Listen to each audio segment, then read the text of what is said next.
Hello everyone, it's Billie Juliana here, and thank you for coming back to another video, or if this is your first time, welcome. And I just wanted to make a video, hopefully a little shorter one today, that is about other people's comments that we hear when we are going through recovery from a restrictive eating disorder, from anorexia, anything along those lines. Now, if you don't know me very well or haven't seen many of my other videos, let me give a brief little bio of where I'm coming from. I'm an older person going through recovery from anorexia. Now, that doesn't mean that this is the first time I've ever experienced any kind of recovery. Quite the opposite. I was first diagnosed with anorexia in 1979. And I was 9 years old. So I'm 49 now, and as of 2019, I've been diagnosed with anorexia and dealing with anorexia for 40 years. Now, throughout those 40 years, I've done all different kinds of treatment, starting when I was 9, all the way up until now.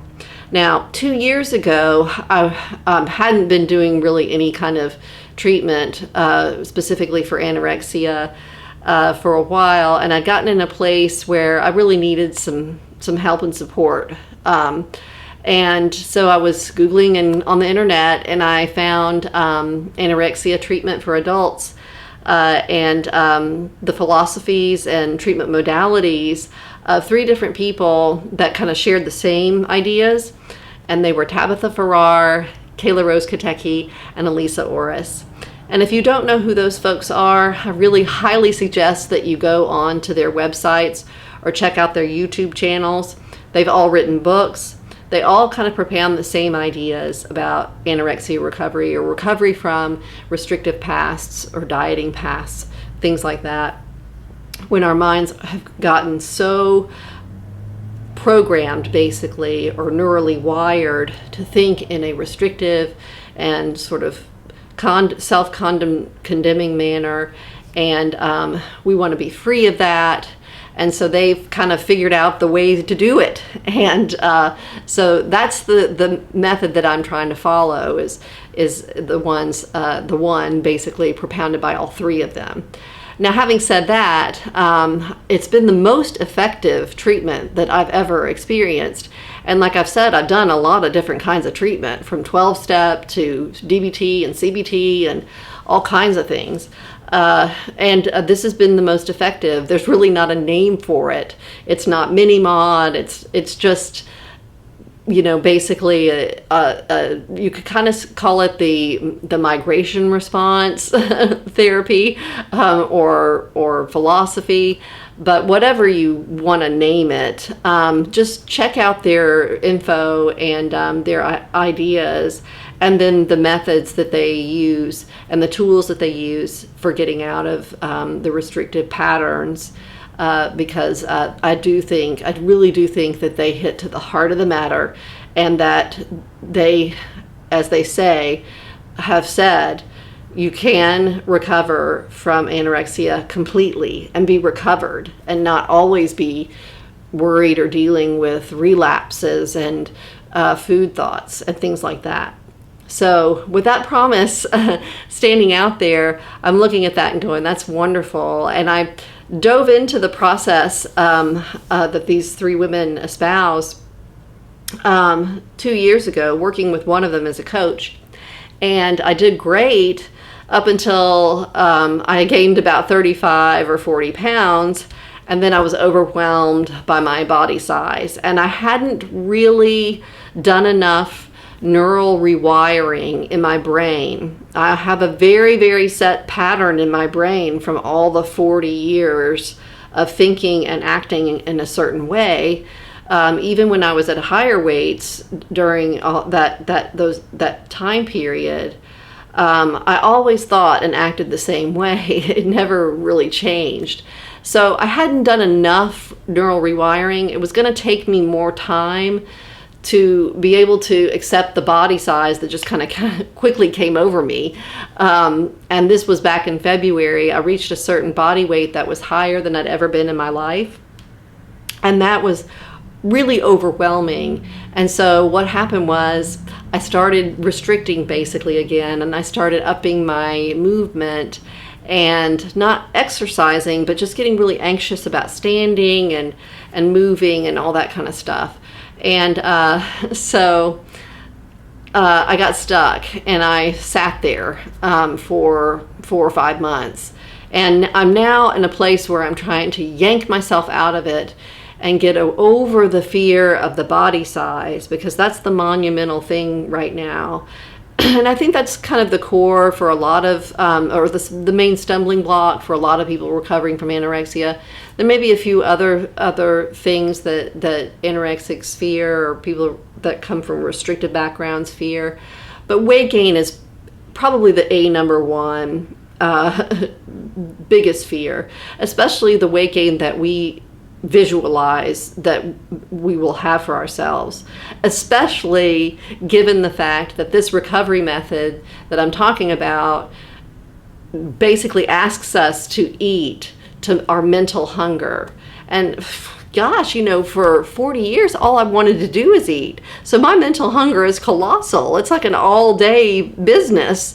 And all I want is sweets, and lots of them. And so if you've seen any of my other videos, you know that I really dig sweets, and then I eat lots of them. And so the thing is, though, is that big block of fear that is weight gain and body size, and feeling myself just growing, feeling my clothes get tighter, and having to buy several sets of clothes, even buy new shoes because my feet got too big for my shoes, all of that. Yep, it's all very, very difficult, but it's something that I have to just, it's going to be there, that fear, but I have to act like I'm going to just do the opposite. I'm going to be like, okay, there's the fear. I'm going to do the opposite of what that fear is telling me. And that's very, very hard. It's a tall order, but it's really necessary. And we're all brave people. And I know that I've got some guts. I like to call myself a wimp most of the time, but I've got some guts. So I do know that I can do this. And I can say, yes, I'm going to gain a lot of weight, and I'm going to get into an uncomfortable zone. But I'm going to act like it's not hurting me or bothering me, because it really isn't hurting me. And while it bothers me, I'm going to act like it's not an issue, that it's not an issue. Weight is not a problem. So now, given that that's where I am here in my quasi-recovery state, what I wanted to talk about is other people's comments as I've gained all this weight, and as I've gone through the years. I've heard plenty of comments and commentary that I'm hearing now. So yes, in the last couple of years, I've gotten lots of compliments about weight gain and looking so much better, and you must be so much happier, and you look, I had a MD say, you look normal. You are normal. And I don't know whether she was trying to emphasize the fact that I need to think that I'm normal or what, but all I know is that it hit me kind of like as a frightful thing, like, oh no, but I'm gaining more weight. I want to eat 500 donuts. That's not normal. And what is she going to think when I weigh X pounds more on 5 months down the road or 6 months down the road? And it's those kind of comments, and basically every kind of comment that gets into my brain, and the way it's wired currently, it's done some changing, which is positive, which is good. It's changed the neural pathways a little bit, but a lot of the set patterns are still there. So almost any kind of comment that comes in gets funneled into this oh no kind of thing, into this problem that I'm going to become this huge person, and I'm going to become this disgusting person, or just I make up all these monstrous ideas about what I'm going to be, and no matter what anyone says. And now I do get some folks who are close to me, who kind of understand the model that I'm following in recovery, who are supportive, and that's wonderful, and that does help. But, you know, there's still going to be diet comments out there that, you know, people talking about themselves, health things, that this chitter chatter that I hear around me out in the general public, perhaps in my family, among my friends, it's everywhere, you know.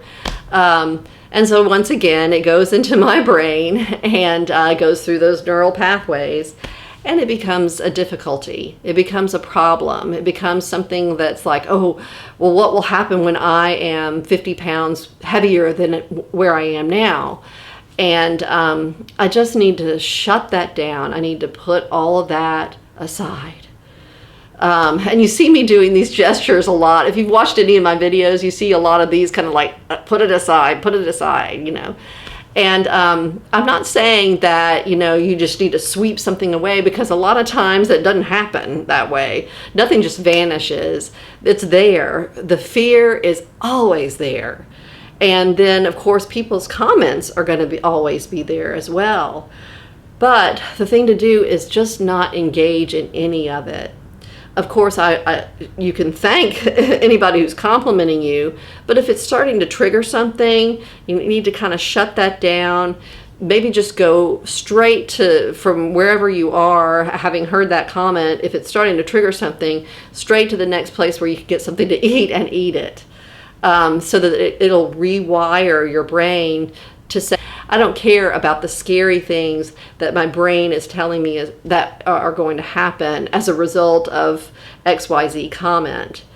So that's kind of the way I need to act. And that's what I mean when I'm doing this kind of stuff, is just kind of compartmentalizing things or boxing them away and not letting them sit like right in my pathway, but put them to the side so that I can carry forward with what I need to do and the neural rewiring that I need to do. So I'm not really saying a whole lot of different kinds of comments, because it's almost every kind of comment that gets into my brain and goes haywire. So I'm just saying that in general, other people's comments may be still triggering, no matter what their place the person that's coming to you is coming from. So it's one of those things, just like with a lot that I've said, anything that's going off in my brain that's triggering a restrictive response or a fearful response, I need to be like, nope, I'm not going to engage in that. I'm not going to engage in that fear. I'm going to go eat something instead. I'm going to go act like this doesn't affect me, and in time, it won't affect me. And that's the end goal, is basically to be free of worry and fear about what my weight is, and about really free of the nagging mental hunger that has been with me for 40 years. Free of all that, like just wanting to eat all the time and thinking that there was something wrong with me, or that I was really, you know, a compulsive overeater or binge eater at heart. You know, there's no such thing in this situation. Coming from a restrictive and anorexic background, it only makes sense that we truly at heart want to eat loads and loads and loads. Even if I've gained 35 to 40 pounds, my body needs so much more, because it's been a long haul. And so I just need to keep on going. And all this other stuff that's coming out from outside to me, I've got to be, you know, wary of it. And again, just not let it affect the path that I'm on, and that is neural rewiring and eating to mental hunger and resting, which are part of the neural rewiring process. So with that said, I think I'll be quiet for now. Okay, that was now. And now I will say that I'll come up with another song category or trivia question in the next video. But until then, I hope that everyone has a great day, and take care. Bye.